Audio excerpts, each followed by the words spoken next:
meus amores, tudo bem? Hoje eu quero falar com vocês sobre amar a Deus. E entre os tópicos que eu vou abordar estão como amar a Deus e por que isso é importante. Antes de começar o vídeo, já quero te pedir que, se gostar, deixa seu like, se inscreve no canal, porque o seu engajamento é muito importante, principalmente para mim, que estou começando aqui no YouTube. Primeiramente, eu quero diferenciar o amor da idolatria. A idolatria é quando nós prestamos culto a um Deus, a um ídolo, e ela tem um limite. Quando esse ídolo, quando esse Deus faz alguma coisa que nós não gostamos ou tem uma atitude diferente do que nós esperávamos, por exemplo, nós rapidamente abandonamos. Agora, o amor é um ponto além. Quantas vezes as pessoas que nós amamos fazem coisas que nos contrariam e nós continuamos amando? Porque nós entendemos que o amor implica muitas vezes em nós aceitarmos as falhas dos outros. O amor, como bem disse uma pastora que eu gosto muito, de uma forma muito resumida, é nós decidirmos tratar o outro como nós gostaríamos de ser tratados. Biblicamente, essa definição vai um pouco mais além. Mas para nós entendermos o princípio, Deus não quer ser tratado como alguém que precisa atender aos nossos desejos o tempo todo. Muito menos Deus quer um culto vazio de sentimento. Deus não quer que nós estejamos lá adorando a Ele sem sentir nada. Ele quer o nosso coração. E a verdade é que se Deus não tiver o nosso coração integral, outras coisas terão. Eu quero ler para vocês Deuteronômio 6, versículo 5. Quando Deus está falando ao seu povo, ele diz assim: ame o Senhor, o seu Deus, de todo o seu coração, de toda a sua alma e de todas as suas forças. Deus quer um amor intenso, não um gostar ou uma simpatia ou uma adoração vazia. A realidade é que o nosso coração tem a tendência a idolatrar coisas ou pessoas. Nós sempre vamos ter algo que rouba nosso coração, que fala, nossa, eu faria tudo por isso. Quem nunca viu gente fanática por time de futebol, ou por um artista, ou por um esporte? Enfim, os exemplos são muitos, mas a verdade é que nós temos a tendência de dar o nosso coração, as nossas forças, a nossa atenção para algo. E Deus não quer que esse algo seja qualquer coisa além dele mesmo. E o pedido de Deus é: me ame intensamente. Porque se nós amarmos a Deus, quando Deus nos falar não para algo que nós desejamos muito, ou quando Deus fizer algo que nos desaponta, ai Deus, eu não esperava que você fosse fazer isso, nós não vamos virar as costas para Ele. Nós não vamos tratá-lo como se ele fosse mais um ídolo. Ah, esse aqui não me atendeu, eu vou partir para outro agora. Não. Deus quer a nossa integralidade de coração. Ele quer o nosso coração completo. E ao contrário de nós, que muitas vezes nos deixamos seduzir por palavras, Deus não se deixa enganar por palavras. Ele quer ações. Lá em João 14, Jesus diz claramente: aquele que me ama guarda os meus mandamentos. Ou seja, aquele que me ama pratica os meus mandamentos, obedece os meus mandamentos. Então, para Deus, amor tem a ver com aquilo que nós fazemos, não aquilo que nós dizemos para Ele. Não adianta dizer Deus, eu te amo. Não adianta na adoração, num culto, nós falarmos Deus, eu te amo, eu sou louca por ti. Oh Deus, o que eu faria sem ti? Deus, tu és meu ar. E na prática do dia a dia, nós viramos as costas para aquilo que Ele nos manda fazer. Para Deus, isso é vazio. Isso não é amor. Para Ele, amor é quando nós obedecemos.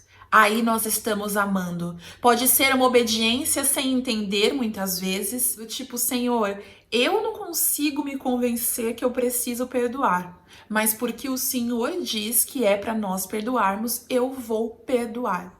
Ok, você obedeceu. Pode chegar ao ponto de você entender os porquês de Deus, Mas enquanto você não entende os porquês, e mesmo se um dia você não entender os porquês, faça mesmo assim. Porque essa é a forma de nós demonstrarmos que amamos a Deus. Então, o primeiro ponto de como amar a Deus é obedecendo a Deus. E aí você poderia me perguntar, mas como eu faço isso? E o segundo ponto é com a ajuda do Espírito Santo. O Espírito Santo nos capacita a amar a Deus. O fruto do Espírito tem o amor. Então ele nos ajuda a amar a Deus, a obedecer a Deus, a nutrir por Deus um sentimento verdadeiro e não superficial e não apenas da boca para fora. Ele nos ajuda nessa tarefa. Terceiro ponto é decidindo. Nós temos que decidir amar a Deus. Nós decidimos obedecer a Deus. Muitas vezes, como eu disse, sem querer, sem entender, mas decidimos racionalmente obedecer. Quando eu falo em obediência, eu lembro de Jesus Cristo. Lá, quando ele orou antes de ser entregue para ser crucificado, ele disse: Pai, se for possível, afasta de mim esse cálice, mas seja feita a tua vontade e não a minha. Em seguida, como resposta de Deus, apareceu um anjo a Jesus, que o fortaleceu. Daquela forma, Deus respondeu que infelizmente ele teria que tomar o cálice amargo da crucificação. E Jesus obedeceu. Ele obedeceu ao mais alto nível de dor. Ele obedeceu entendendo que a vontade de Deus teria que ser cumprida, mesmo que a sua carne temesse. Quarto ponto, não deixando algo tomar o primeiro lugar no nosso coração. Não dando o lugar de Deus no nosso coração, que tem que ser o primeiro, para mais nada.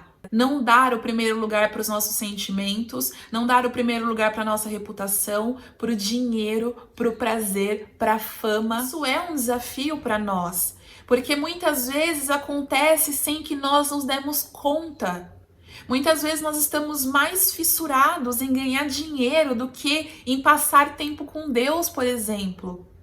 Ou nós estamos mais fissurados num relacionamento sentimental do que em buscar conhecer de Deus. Às vezes começa a namorar e esquece da igreja, esquece de Jesus, esquece da leitura bíblica. Ou só fica viciado em querer casar, em querer casar, em querer casar.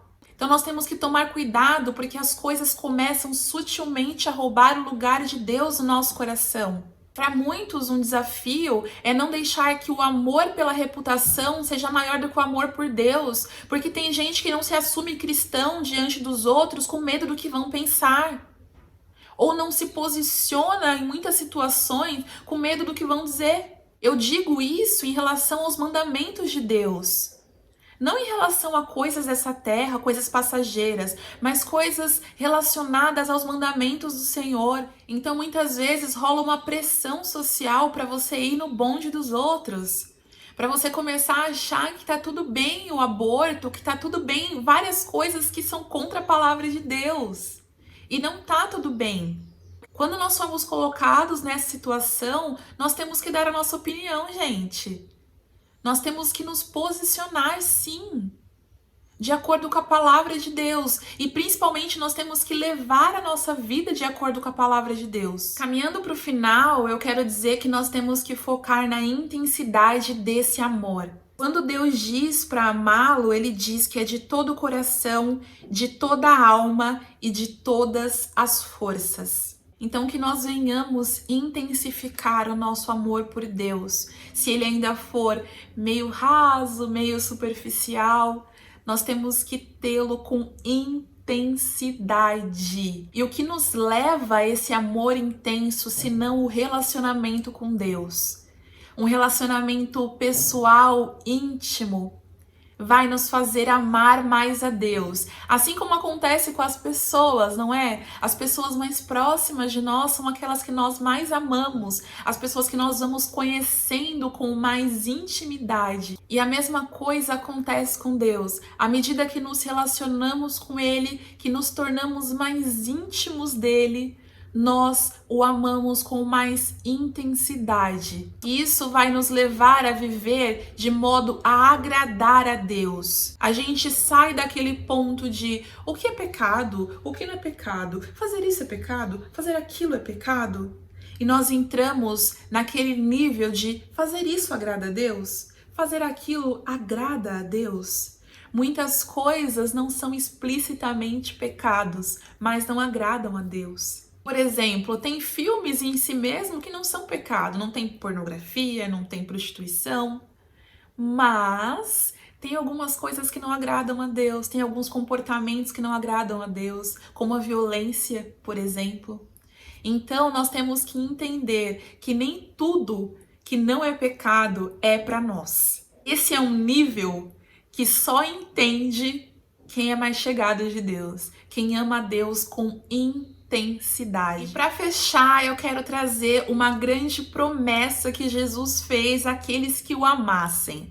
É claro que a Bíblia tem diversas promessas àqueles que obedecem os mandamentos de Deus. Mas essa daqui é bem especial e eu quero ler para vocês. Está lá em João 14, versículo 21, e diz assim, Jesus dizendo: "Quem tem os meus mandamentos e lhes obedece, esse é o que me ama. Aquele que me ama será amado por meu Pai, e eu também o amarei e me revelarei a ele." Nós temos a promessa que quando amarmos a Deus, o que é refletido pela nossa obediência, nós seremos amados por Deus e Deus se revelará a nós. Nós vamos ter mais de quem Ele é, vamos entender mais coisas ao amarmos a Deus. Eu não sei para você, mas para mim essa é uma grande promessa. E diz a palavra que a vida eterna é esta: conhecer a Deus e a Jesus Cristo. Então nós temos que entender que ao amar Deus nós teremos esse grande privilégio: conhecer mais de Deus e ter revelações únicas de quem Ele é. Para concluir, eu quero dizer que é um desafio, sim, obedecer aos mandamentos, mas que nós não estamos sozinhos nessa. O Espírito Santo nos capacita, a graça de Deus nos capacita a viver uma vida de obediência.